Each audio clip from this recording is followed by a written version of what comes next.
International news, domestic spending debates, a new Supreme Court ruling. A lot going on right now. So thanks for spending some time with us on the beat for it. And it's a lot of news that I bet will be dealt with effectively on the ReadOut with Joy Reid. Hi, friend. How are you? I'm so excited to get into it, Ari. It has been a packed news day. Thank you very much. Excellent job. You got it. Enjoyed your analysis. We're going to pick it up from here. Thank you. Good evening, everyone. Okay, buckle up, because there is a lot going on this hour. The Senate will be voting shortly on voting rights legislation. President Biden finished up a nearly 2-hour press conference in the past hour. We'll have a lot more on what was a very, very newsy event.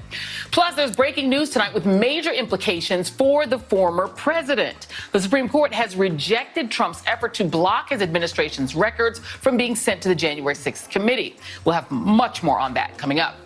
But we begin tonight with the United States Senate one step closer to putting themselves on the historical record on voting rights versus embracing the current phone-in version of the filibuster.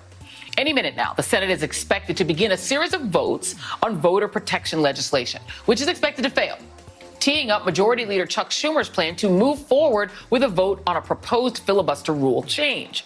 That, too, is likely to fail, since conservative Democratic Senator and professional coal baron Joe Manchin, in the tradition of the Bonnie to his Clyde, Kyrsten Sinema, preempted that effort earlier this afternoon, reiterating his support for the 60-vote threshold with no requirement to even do it in person.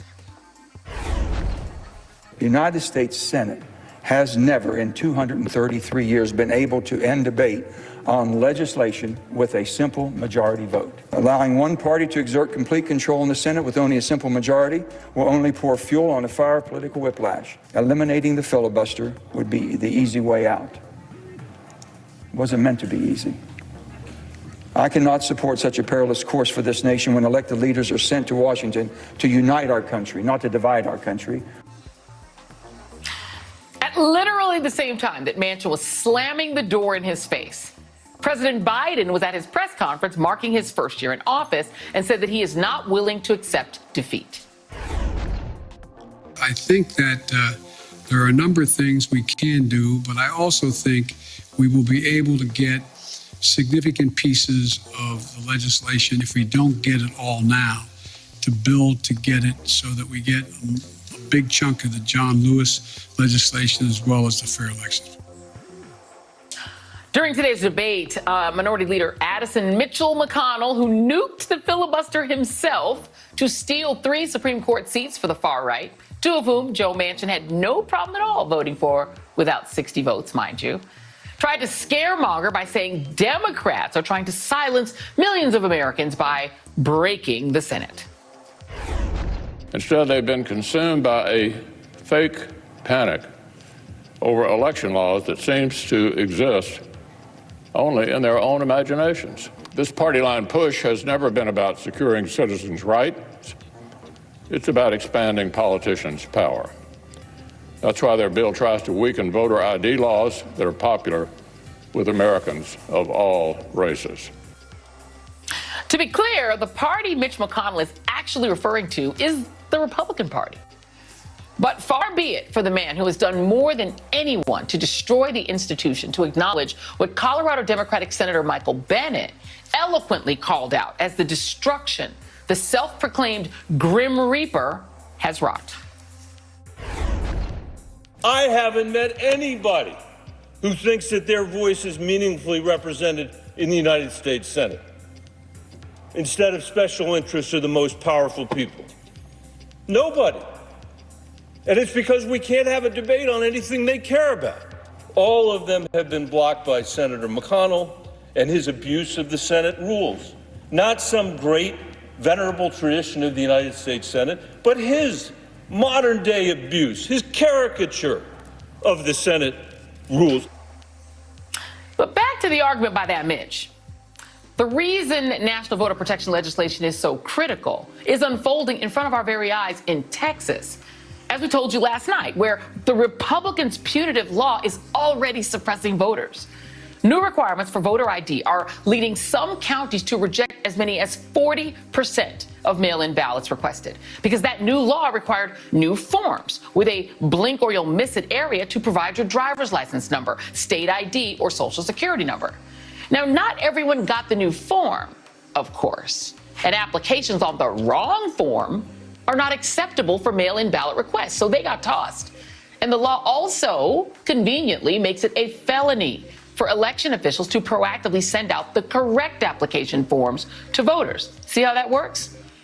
The identification used also has to match the ID number that was used when the person registered to vote in the first place, even if that was years and years ago. And that is why voting rights groups object to voter ID laws. It's not the idea of showing ID. It's the way Republicans use it to play keep away with voters that they don't like. With me now, Yamiche Alcindor, anchor and moderator of Washington Week on PBS, who will soon be joining NBC News. We're very excited about it. NBC News presidential historian Michael Beschloss, host of Fireside History on Peacock. Christina Greer, associate professor of political science at Fordham University. And Adam Gentleson, executive director of Battleborn Collective and former deputy chief of staff to the great Senate Majority Leader Harry Reid. This is a boss panel. I'm so excited to talk to you all. I'm going to start with my soon-to-be new colleague, Yamiche Alcindor, and talk about this press conference, because this was a marathon. It was 2 hours of Biden speaking. He was literally speaking at the same time Joe Manchin was being like, don't bother. What did the White House, from your reporting, what were they trying to get out of this day other than just commemorating the 1 year? And is there a real belief inside the White House that, as Biden said, they're not going to take no for an answer? They think they can somehow still win on voting rights. Well, one, I'm super excited to also be joining the NBC family. Cannot wait.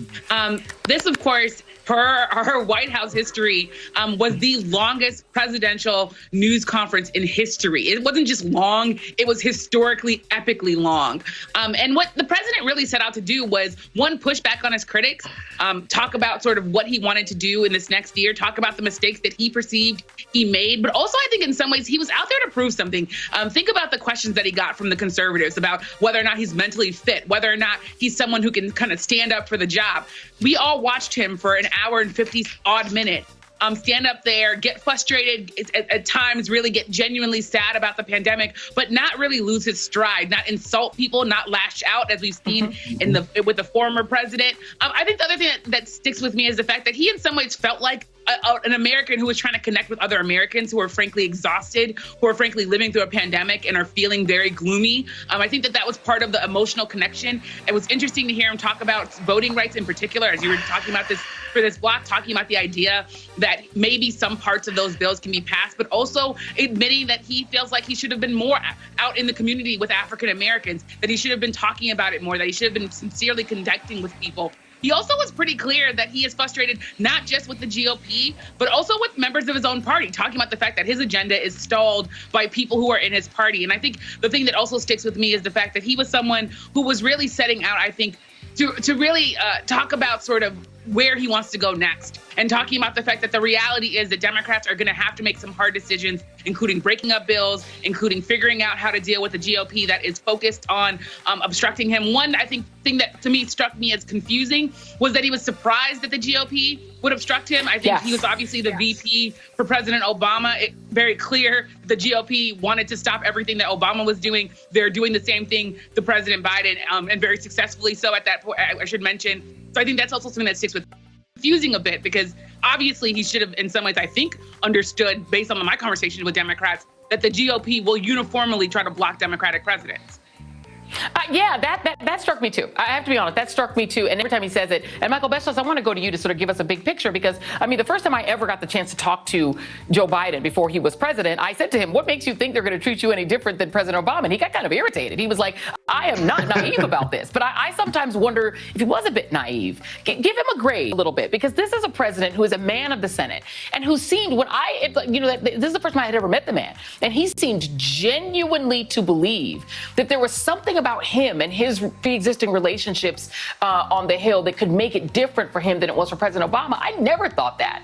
Was that just a mistake to think that he could do it? Was it noble for him to try? What do you make of 1 year in Biden?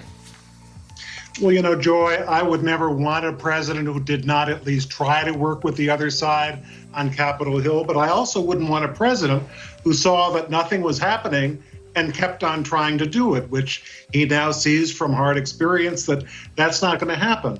And the other thing is, we can all complain about various aspects of Joe Biden's first year, and maybe, Yamiche is absolutely right. This was the longest press conference. Yamiche can correct me, I think the second longest was 1997, Bill Clinton, 94 minutes. And Paul Begala said just a few minutes ago that he was Clinton's aide at the time and got a message from Rahm Emanuel, who was also in the White House staff, who said, stop it, knock off this press conference, tell the president he has to come back and feed his dog, which I think is what they did. But the point is that what's the most important thing about Joe Biden's first year? Well, as we all know, a year ago tonight, Donald Trump was still president. He was breaking the rule of law. He was threatening democracy. It was 13 days after an insurrection that almost brought down the United States government. Who could have done a better job during this last year than Joe Biden in restoring democratic traditions and restoring the rule of law? Anything else we might complain about, which is part of our duty as citizens, we have to begin with that. And that, I think, is the most important.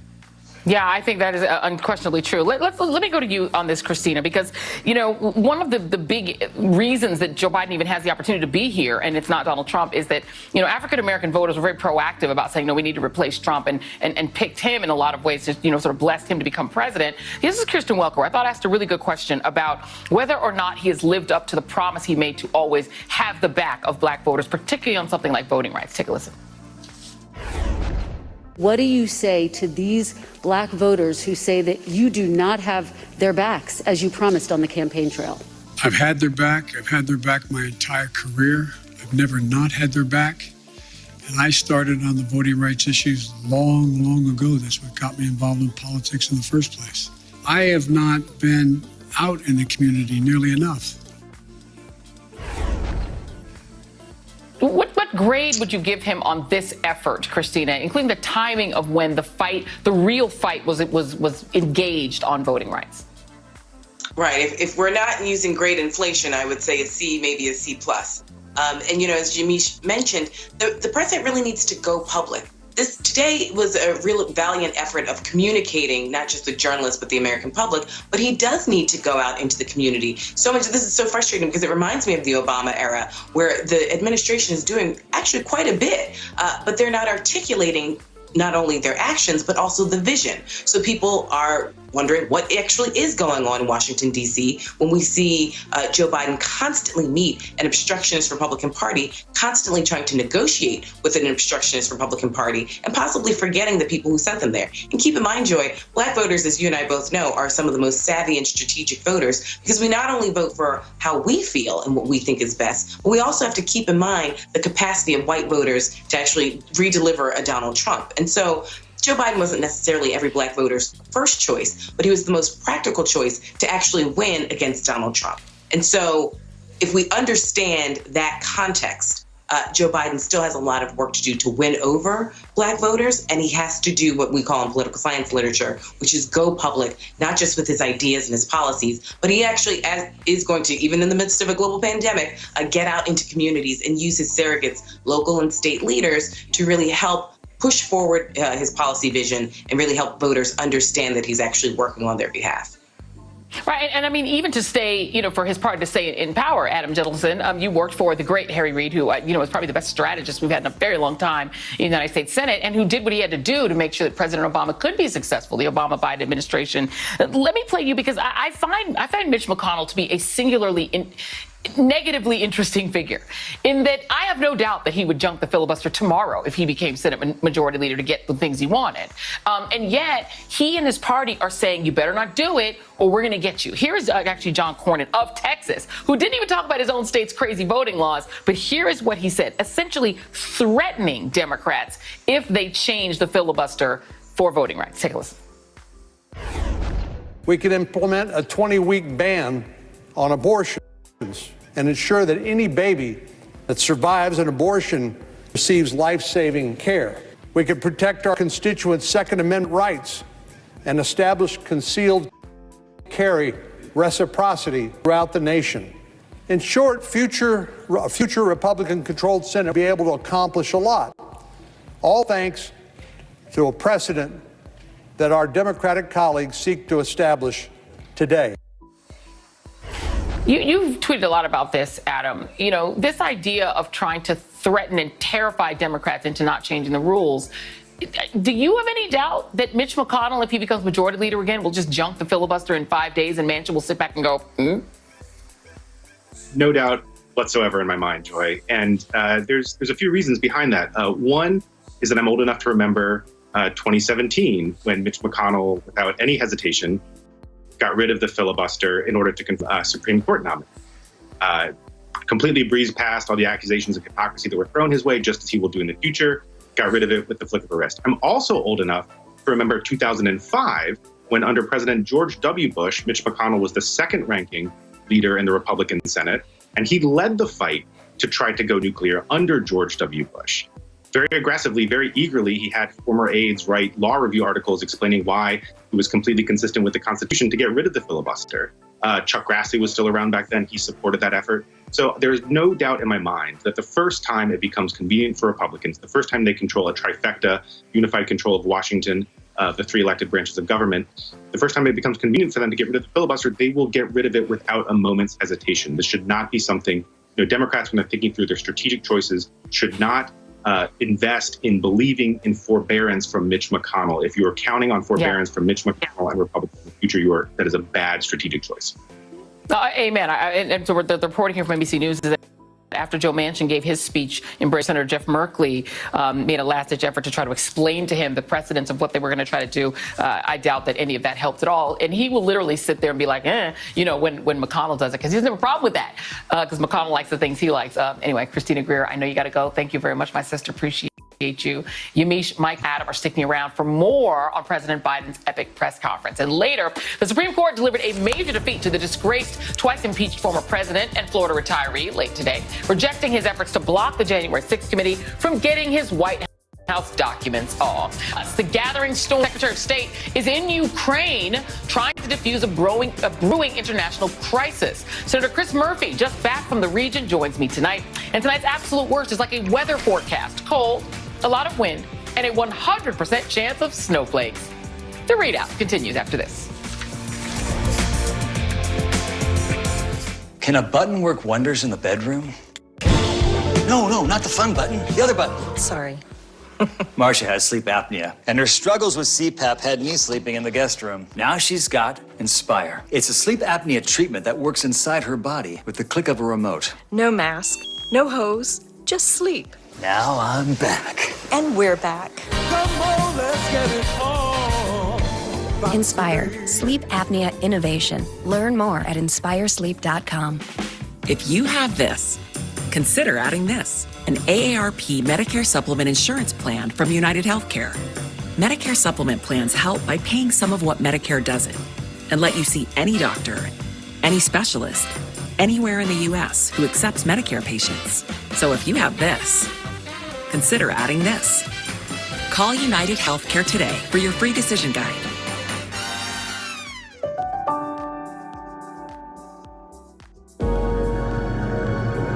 Well, would you look at that? Jerry, you gotta see this. Seen it. Trust me, after 15 walks, gets a little old. Yeah, I really should be retired by now. Wish I invested when I had the chance. To the moon.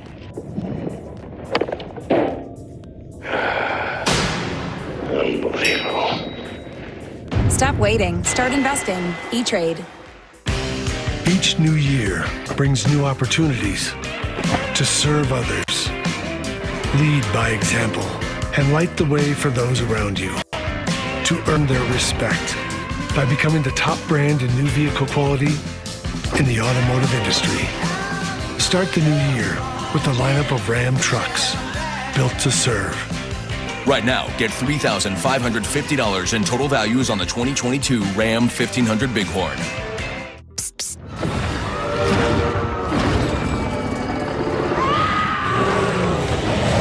Allergies don't have to be scary. Spraying Flonase daily stops your body from overreacting to allergens all season long. Psst, psst. Flonase, all good. Nothing like a week in the woods. It's a good choice all around, like screening for colon cancer. When caught in early stages, it's more treatable. I'm Cologuard. I'm non-invasive, and I detect altered DNA in your stool to find 92% of colon cancers, even in early stages. Early stages. Yep. It's for people 45 plus at average risk for colon cancer, not high risk. False positive and negative results may occur. Ask your provider if Cologuard is right for you. We're in. You could email an urgent question to Lisa in marketing and a follow-up. And did you see my email text? Or you could see her status in Slack and give Lisa a break while you find someone online who can help. Slack, where the future works. Is it finally time to expand your living space with a new deck? The Vinyl Outlet is Western New York's best deck builders. We can build right now. Hurry, appointments are filling up fast. Get 30% off a deck with great special financing. Call the Vinyl Outlet today, 675-0800.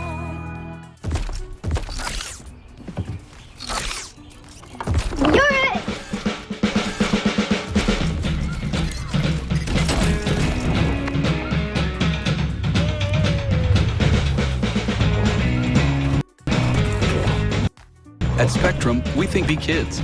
So Spectrum Advanced Home Wi-Fi lets you schedule when devices can be online. Have fun. And when they can't. Is your front porch outdated and unsafe? Trust in the best, the Vinyl Outlet. Make your porch safe again. We're installing year-round right now. We have all products in stock. Save huge with 30% off installation and great special financing. Hurry, appointments are filling up fast. Call the Vinyl Outlet, 675-0800. Trusted people wanted to believe in the president. One day before he commemorates his first year as president, Joe Biden held a press conference, only his second solo news conference since he took office. While he stressed that he had gotten a lot done as president, including the infrastructure bill and coronavirus relief, he seemed genuinely surprised that Republicans didn't want to work with him to further his agenda. I did not anticipate that there'd be such a stalwart effort to make sure that the most important thing was that President Biden didn't get anything done. Think about this. What are Republicans for? What are they for? Name me one thing they're for. Biden also said that he was caught off guard by the Republicans' obstructionism, even saying that he remembers Republicans acting differently under President Obama. You said you were surprised by Republican obstruction of your agenda, but didn't the GOP take exactly the same tactic when you were vice president to Barack Obama? So why did you think they would treat you any differently than they treated him? First of all, they weren't nearly as obstructionist as they are now, number one. They stated that, but you had a number of Republicans we worked with closely. That is despite the fact that the Republican Party's main goal at the time was to make sure that the Obama-Biden administration had no second term. And when President Obama did, that he would fail in every conceivable way. Back with me, Yamiche Alcindor, Michael Beschloss, and Adam Gentleson. And Adam, I found that really shocking. I think we talked about it in the last block. But, you know, they don't have an agenda other than making Democrats fail. Here's Mitch McConnell basically unable to say really what their agenda would be if he got back the gavel. If Republicans take back control of Congress after the midterms, what would be your agenda? That is a very good question. And I'll let you know when we take it back. He has no idea. I mean, Chris Sununu, who was quoted, Adam, by the president today in his press conference, he said the following, and he was literally going to deliver like the person they wanted. He would have been a recruiting coup for the Republicans. And then he talked it over with Republican senators. He said they were all, for the most part, content with the speed at which they weren't doing anything. It was very clear that we just have to hold the line for 2 years. Okay, so I'm just going to be a roadblock for 2 years? That's not what I do. That's what he said, and Biden cited that. The Republicans don't have an agenda other than stop Democrats from doing anything and get judges, right? That's what your experience has been, I'm sure, as an aide to Harry Reid. I mean, that, you know, and this is the nature of our polarized environment right now. And this is, you know, not to bring it back to the filibuster, but this is what the filibuster allows them to do, is to block anything that the majority wants to accomplish. It was never supposed to be this way, but that's the Senate we have right now. You know, I think that is what Republicans can be counted on to do for the remainder of President Biden's term. And, you know, the flip side of this, though, is that if Donald Trump were ever to come back to power, or a Republican president would come back to power, they would accomplish a lot. I mean, they can't articulate an agenda because they don't want to say what it would be, because the things that they would seek to do are deeply unpopular. You know, what Republicans want to do is they want to give more tax cuts to the wealthy. They want to confirm super conservative judges. They want to end women's right to choose.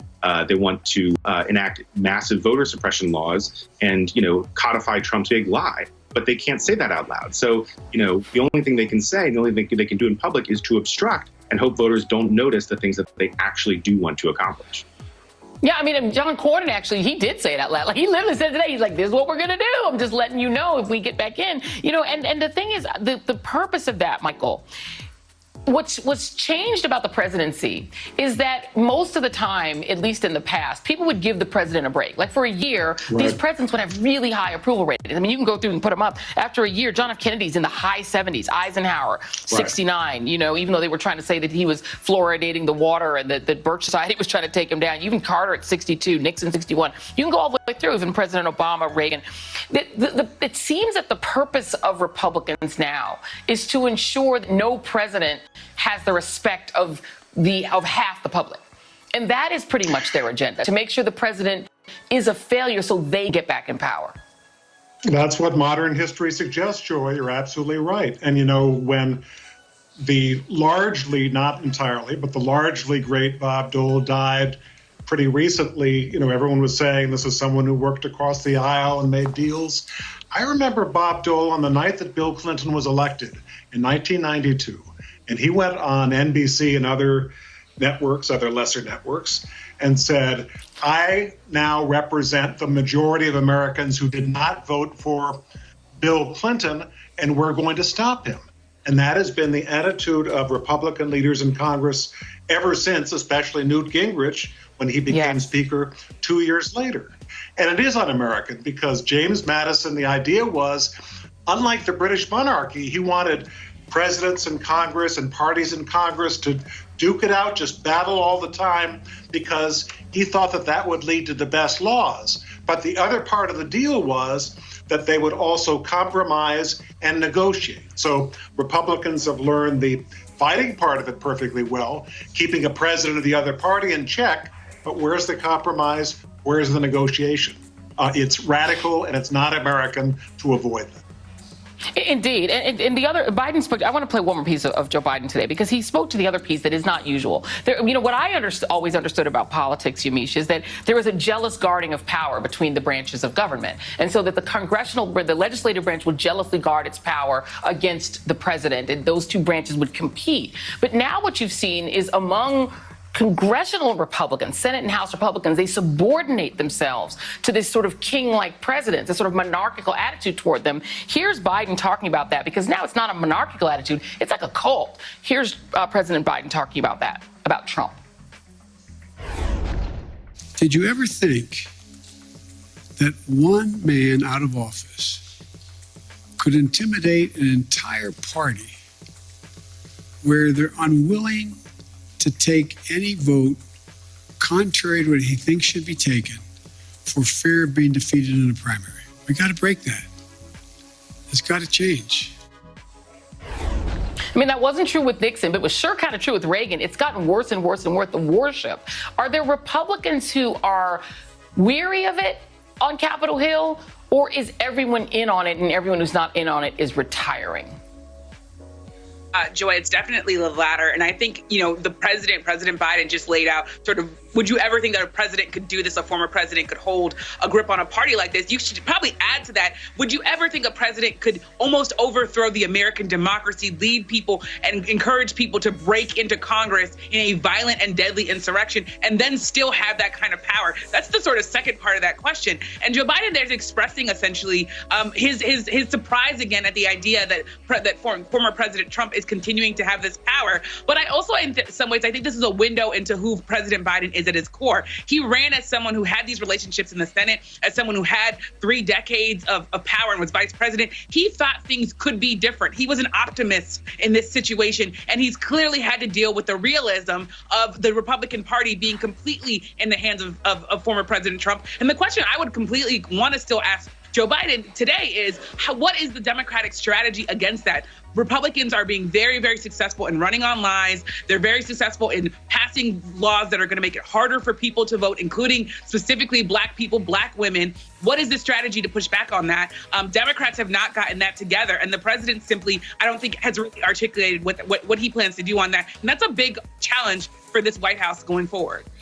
Yeah, John Dean has called it authoritarian followers, and it's a thing about Republicans in the modern era. It is not true about Democrats. Democrats like their presidents; they don't worship them. That's the difference. They're willing to even buck them. Look what they're doing inside of the party to Joe Biden. It's a weird sort of authoritarian sort of worship on the Republican side. It is weird, and it is not good for democracy. Amy Schalsendor, Michael Beschloss, Adam Gentleson, thank you all very much. And still ahead, breaking news this evening: the Supreme Court delivered a major blow to Trump in the January 6th investigation. We'll give you the details next. Don't move.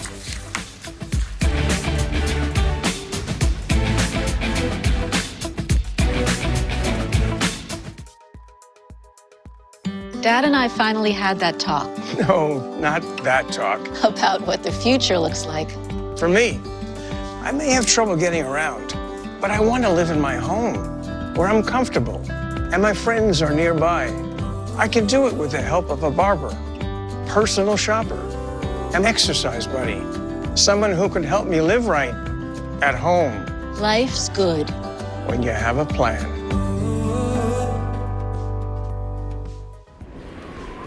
This is the sound of nature breathing.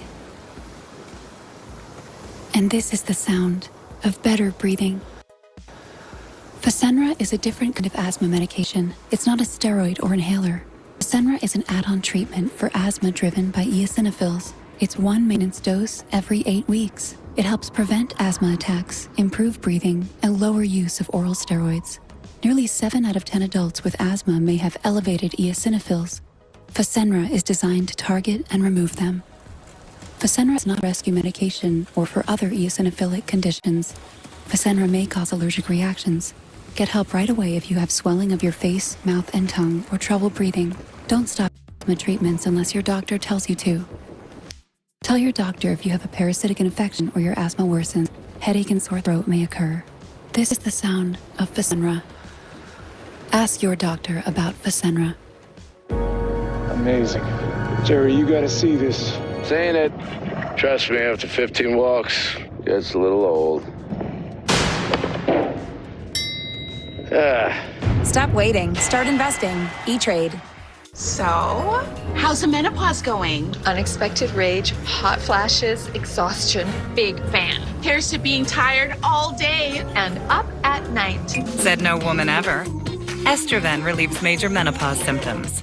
There was a very dark side of Playboy that nobody wants to talk about. For the first time ever. I didn't realize that getting into the Playboy world was a dangerous choice. Exclusive interviews. Celebrities would drug and sexually assault young women. I have extensive electronic equipment in the house. Sometimes things happen in the bedroom. The people who are really there, they're the ones who know the real truth. Secrets of Playboy. Check your local listings. What happens when you block heartburn with one Prilosec OTC in the morning? Heartburn doesn't stand a chance. Day or night. Excess stomach acid can cause heartburn. Prilosec OTC works differently by preventing excess acid production. So don't fight heartburn. Block it. Prilosec OTC. One pill in the morning blocks heartburn all day and all night. When winter hits, you have to fight back. That's why truck guys know the best defense is WeatherTech. Laser-measured floor liners protect the carpet. The underseat storage system keeps tools organized. TechLiner protects the bed. Bump Step guards the bumper from minor damage.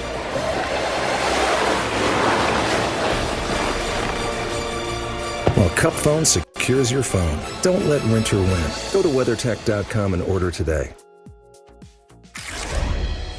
Just moments ago, the U.S. Supreme Court paved the way for the National Archives to turn over Donald Trump's White House records to the Select Committee investigating January 6th. The 8-1 decision represents a major victory for the committee and a huge setback for Trump, who tried to block the records from reaching the committee. The only justice to take his side was Clarence Thomas. Meanwhile, New York Attorney General Letitia James has gone public with damning new details from her civil probe into Donald Trump's business. She said, quote, "We have uncovered significant evidence that suggests Trump and the Trump Organization falsely and fraudulently valued multiple assets and misrepresented those values to financial institutions for economic benefit." I should note that while James can only bring a civil action, her probe overlaps with a concurrent criminal investigation by Manhattan's new district attorney, Alvin Bragg. In a statement today, the Trump family called James's allegations baseless, but at the same time, they're opposing her subpoenas on the ground that their testimony could be used against them in the criminal probe. All of that said, Attorney General James still says they have not yet reached a final decision regarding whether the evidence that they've collected merits legal action. Join me now, Joyce Vance, former U.S. attorney. And I first want to ask you, Joyce, about the Supreme Court ruling. What do you make of it? It's 8-1 in favor of the committee. It's a clear victory for the committee, saying that the committee is entitled to get Trump's materials. What's interesting, though, about it, Joy, is the reason for that ruling. And what the Supreme Court did is they essentially have held that even if Trump was still the president, the committee would have been entitled to these materials. They explicitly say they're not ruling on the question of when a former president can prevent a current president from releasing his materials. They leave that question for another day.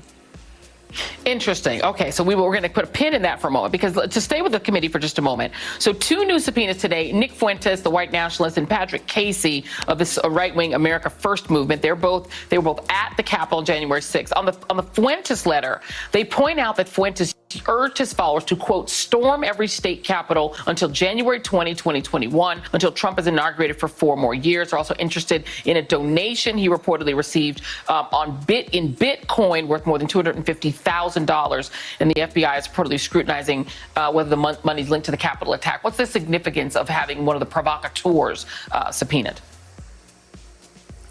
Looks like this is about the gold team for the January 6th committee, the team that's following the money in this investigation. And they're very interested with both of these witnesses with Bitcoin donations and significant amounts that they received. What they're trying to do is figure out, in essence, who was paying for the January 6th rally, because communications between those folks about this rally on the ellipse and seeing whether that spills over into the insurrection at the Capitol could be a very fruitful area of inquiry. Yeah, and let's talk about we finally have now seen prosecutors asking a January 6th defendant about Trump himself for the first time. So evidence emerged in court papers that prosecutors actually have posed questions to at least one defendant that were focused on establishing an organized conspiracy involving Trump and his allies to disrupt the work of Congress. Is that significant or, in your mind, incidental? Well, I think that's always been the question here, right? How far does this go? Who does it reach? But what's important to understand about conspiracy is that proof of a conspiracy requires an explicit agreement. It doesn't have to be written. It can be a handshake. It can be an understanding, even a wink and a nod. But there has to be an agreement that a group of people will achieve an illegal objective, that they're all working together in that same direction. So it's not unusual to see investigators trying to figure out, once you know that there is a conspiracy, who was involved. Yeah, and let's go back to Letitia James' investigation. I've always said, that one of the biggest mistakes Donald Trump ever made, and one of the best things and worst things he ever did for himself was run for president, right? He ran for president, he wanted the prestige, but he exposed himself in a lot of ways to scrutiny of things no one ever questioned. This idea he was a billionaire, we now know that was a lie. This idea that he owned this huge empire full of buildings, a lie. We're finding out through these subpoenas that the properties that Donald Trump owned, that he said he owned, he only owned like 55% of the ones that he listed on the Trump Organization website. A lot of the other ones are actually just licensing and management deals where it says Trump on the building, but it doesn't actually own it. That exposure, is that legal in a meaningful sense? Is it just humiliating and embarrassing? Or what do you make of what they're discovering? Or is the valuation of the properties he actually owned, could that lead to criminal charges? I think it's all of the above, Joy. And I think it's important that Tish James said that she hasn't made any predetermination about whether or not she's bringing charges. She clearly is still trying to get a sense of what Trump and his children knew, what they intended. Was it just an incredible coincidence that there were 10 major incidents of fraud on papers they submitted? Sometimes mistakes can happen. Or was there any sort of knowledge and intent at work here? Trump, who notoriously eludes sort of the grip of the justice system, is really in between the pincers of the civil and the criminal system here, because there are significant remedies on the civil side of this investigation. We've seen, the New York Attorney General dismantle Trump's charitable organization. That's right. And prohibit it from further operations in New York. That's not an insignificant penalty. At the same time, these sorts of allegations of fraud, if evidence of intent and knowledge pans out, they could lead to criminal charges, but could is doing a lot of work in that sentence. Yeah, indeed. My favorite factoid about this, Eric Trump taking like 500 times, taking the fifth like once an hour almost in hundreds of hours, in hours and hours of questioning. Very interesting. Joyce Vance, thank you. Always appreciate you. Tonight's absolute worst is still ahead. But first, Secretary of State Blinken meets with the Ukrainian president as Russia continues its military buildup along Ukraine's border. Is there still a diplomatic path forward? Senator Chris Murphy is just back from the region, and he joins me next. Don't go anywhere.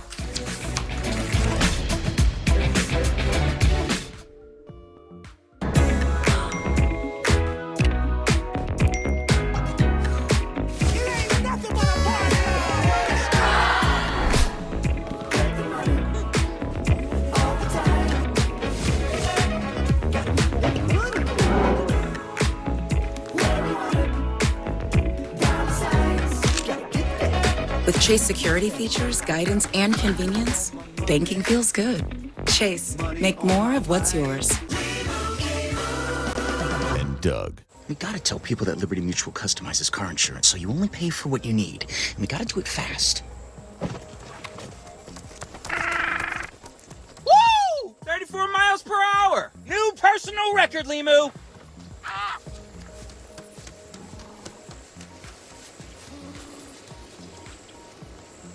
He'll be back. Only pay for what you need. Liberty, liberty, liberty, liberty. My car is my after-work decompression zone. So when my windshield broke, I found the experts at Safelite Auto Glass. They have exclusive technology and service I can trust. Safelite repair, Safelite replace. Does sinus congestion and pressure make breathing feel impossible, especially at night? Try Vicks Sinex. Unlike most sinus treatments, it provides instant relief that lasts up to 12 hours. Its powerful decongestant targets congestion at the source, with a dual-action formula that relieves nasal congestion and soothes sinus pressure by reducing swelling in the sinuses. For instant relief that lasts up to 12 hours, try Vicks Sinex. From Vicks, trusted relief for over 125 years. Life can be a lot to handle. But Heinz knows there's plenty of magic in all that chaos. So different and so new, was like any other.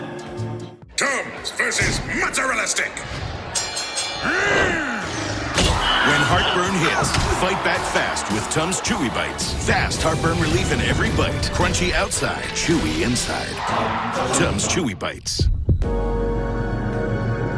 Well, would you look at that? Jerry, you gotta see this. Saying it. Trust me, after 15 walks, gets a little old. Yeah, I really should be retired by now. Wish I invested when I had the chance. To the moon.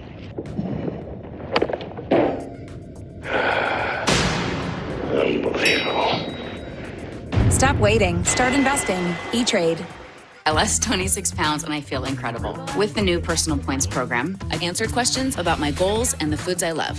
I like that the WW Personal Points plan is built just for me. Join today for 50% off at WW.com. Hurry, offer ends January 24th. Slip and fall? Give Birkin a call, 855-FALL. Be compensated for injuries and pain and suffering. I'm attorney Robert Birkin. When someone fails to maintain the property and you're injured by a slip and fall, don't wait. Give me a call. If you are injured due to someone else's negligence, call Birkin, 855-FALL. Slip and fall is due to cracked sidewalks, holes in the ground, broken railings, broken steps, or snow and ice could cause serious injuries. Slip and fall? Give Birkin a call, 855-FALL. Hi, I'm Dr. Mary Bassett. COVID-19 cases are surging because of the highly contagious Omicron variant. Now is the time to get a COVID-19 vaccine, or if you're eligible, a booster. The booster provides much-needed additional protection against this variant. It's especially important now as COVID hospitalizations continue to climb.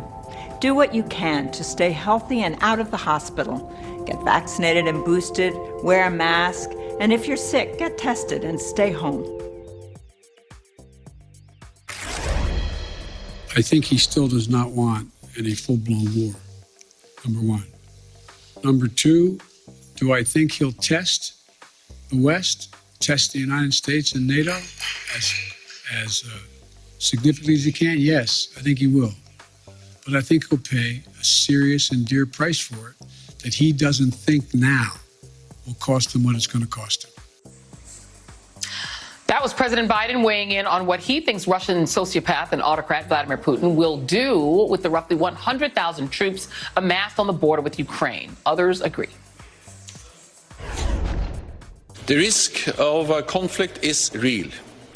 NATO allies call on Russia to de-escalate, and any further aggression will come with a high cost for Moscow. Our view is this is an extremely dangerous situation. We're now at a stage where Russia could at any point launch an attack in Ukraine. We do have information that indicates that Russia is already working actively to create a pretext for a potential invasion. Putin is also sending an unspecified number of troops to Belarus, which just so happens to share a border with Poland and Ukraine. This increased bravado comes as the United States and Russia engage in diplomatic talks with the goal of de-escalating the situation. Secretary of State Antony Blinken flew to Ukraine today at the behest of President Biden in a show of support for that country's president and warned Russia that it could face severe consequences if it took aggressive actions.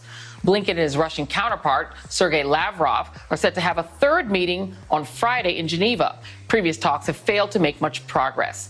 Last week, 38 Senate Democrats unveiled a punishing new sanctions bill. As usual, it's unclear if Republicans will support it. Over the weekend, a bipartisan group of seven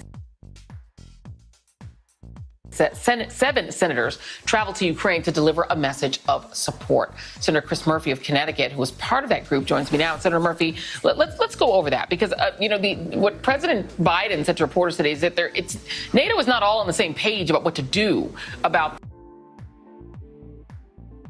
this situation. Talk a little bit about those differences and kind of where the U.S. falls on what to do if Russia gets more aggressive.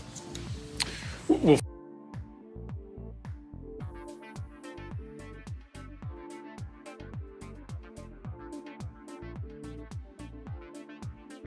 first of all, I was really proud to join this bipartisan delegation, 7 of us, Republicans and Democrats, to make clear to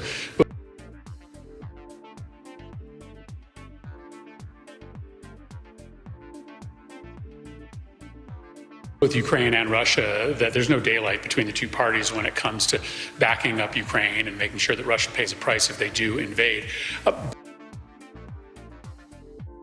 But I think you're right to,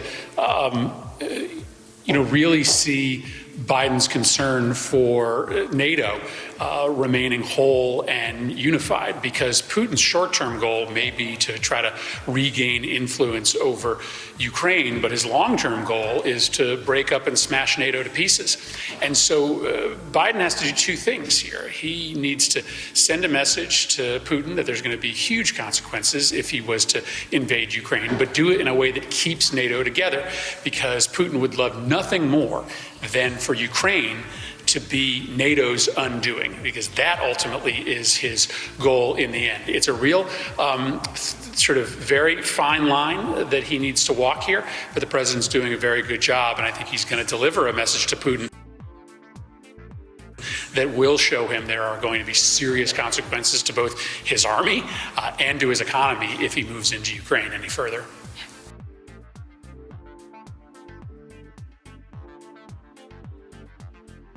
And of course, sanctions are the way that he would do that. So there's Democratic legislation. It's called the Defending Ukraine Sovereignty Act. It's got sanctions, mandatory sanctions, pretty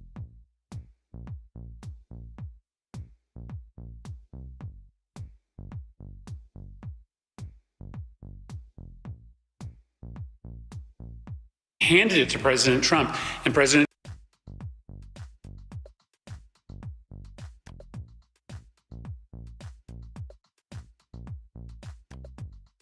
Trump refused to use it. He imposed one sanction on his last day in office, but by that time, 95% of the Nord Stream pipeline was built. Biden this enormous mess. So Congress has always been pretty unified on the matter of supporting Ukraine and punishing Russia for their incursions into Ukraine. The problem is Joe Biden will use the sanctions authority we give him. Right. But if Donald Trump gets back into office, he won't. It's ultimately up to the president to make this policy work. And there's just a huge difference between Donald Trump's seriousness about Russia and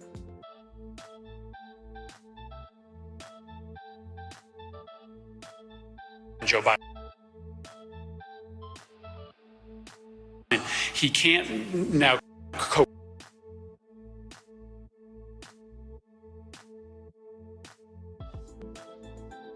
coerce them back into his orbit. He has to use force. And so I think you need to look at this whole threat to Ukraine through a prism of Russian weakness. This is his only chance to try to win Ukraine back, is with 200,000 troops. But I think there's a very good chance that those troops are going to march further into Ukraine, maybe not all the way to Kyiv, but I think we could be on the precipice of an international crisis.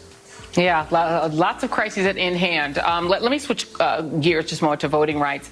There's going to be a vote tonight. We're now thinking it's going to be sometime in the 8 o'clock hour. How is that going to go? Is there any chance that Manchin and Sinema will allow even a switch to a talking filibuster, or a filibuster with 55 votes needed instead of 60, or any changes at all? It doesn't appear that we're ultimately going to win the vote on changing the rules, but it is important that we are going to be united in our vote for the Freedom to Vote Act, which in and of itself could save democracy. Unfortunately, it doesn't look like we'll be as united when it comes to the rules change. My colleagues think that preserving Senate traditions is right now more important than protecting the right to vote.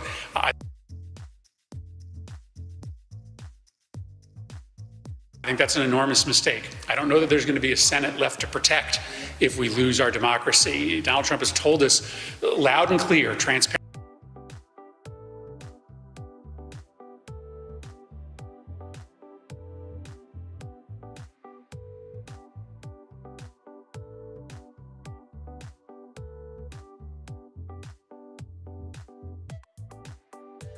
Apparently.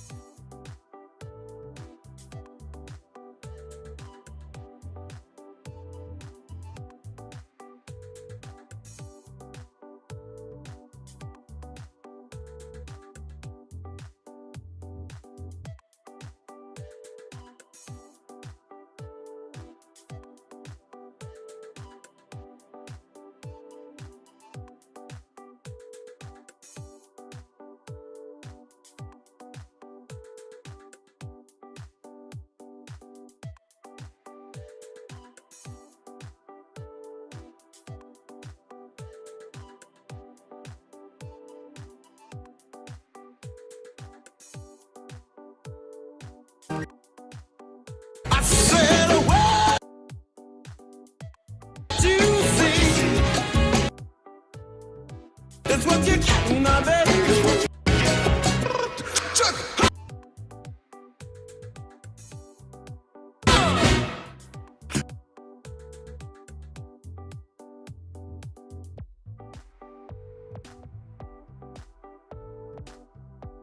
Living room with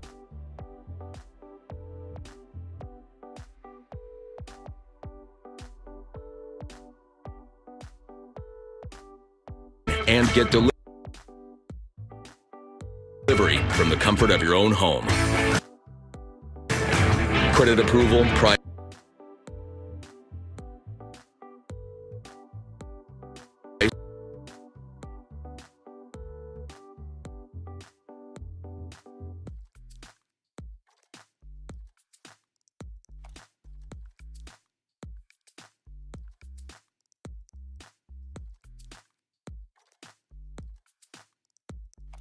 It's a sleep apnea treatment that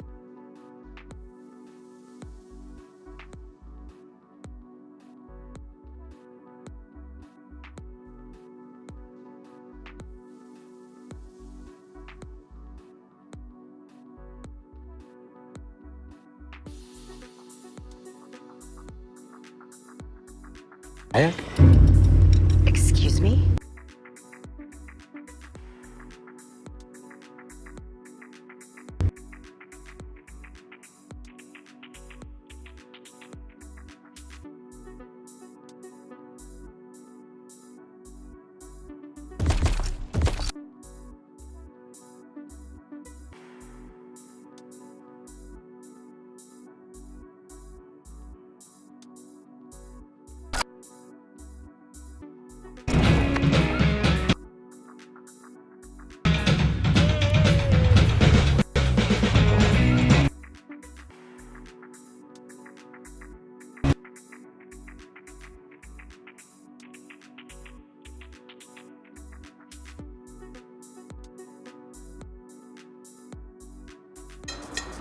So you're going about 60. Is that about right?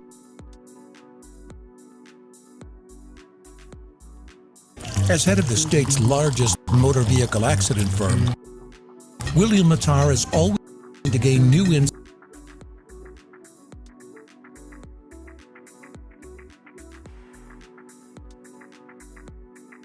insight from car crash experts to keep at the top of his game. And the neck is still sore? Who ordered the Exo-Breezy?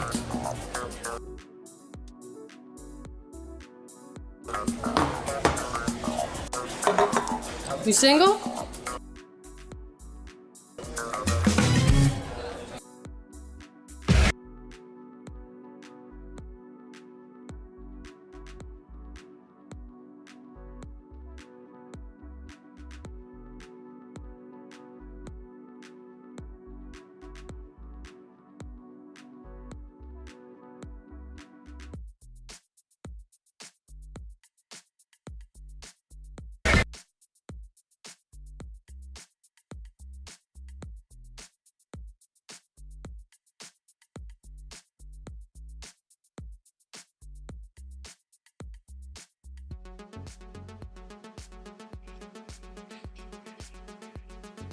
We now have proof, Sean, snowflakes are everywhere.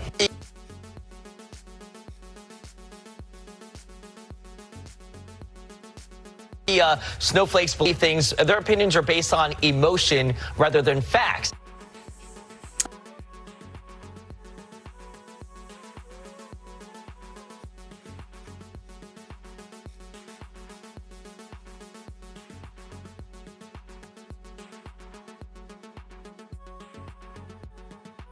Hi.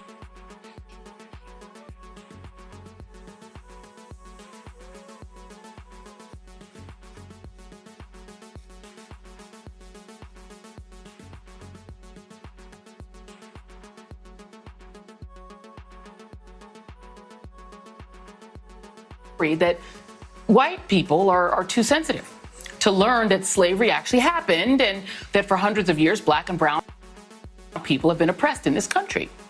The bill reads in part.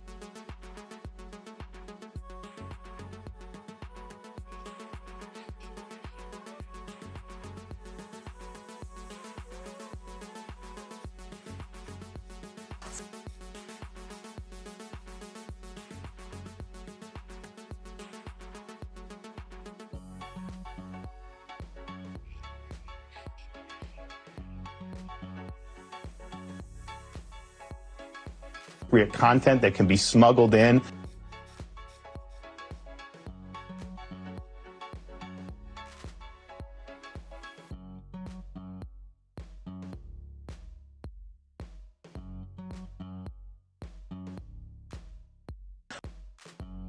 By public schools. As I've said before, I'm not sure what old Ron thinks are being